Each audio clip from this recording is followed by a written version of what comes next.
Yo, what's up mga brad and sis? Ito nga para si This is me, no? Reporting tayo ngayon mga brad and sis. May nangyaring insidente dito sa amin sa may Luna Street, sa Moranto.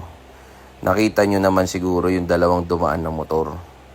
Etong nandito na naghihintay, meron daw silang kadil na bibili ng cellphone nila. Kaso, ang meeting place na ginawa dito sa lugar namin.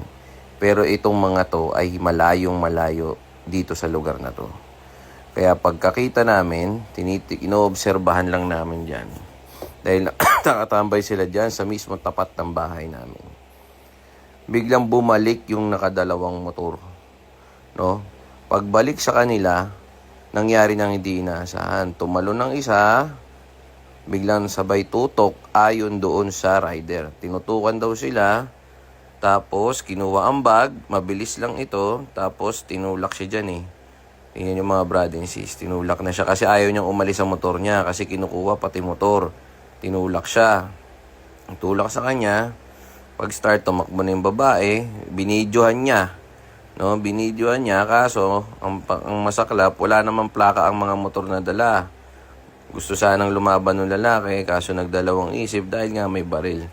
Ngayon, nakita ng mga tropa dyan, nagresponde kaso akala nila pala parang magkaaway lang silang magkakilala. Kaya hindi nila inaasahan na hino-hold up sila. Kaya ingat tayo mga brad and sis. Kaya mga brad and sis, sa mga kapwa ko rider, ingat po tayo. At kung sakasakaling magmi-meet up po kayo sa mga transaksyon nyo, doon po kayo sa maraming tao katulad po ng mga mall o kaya malapit sa police station.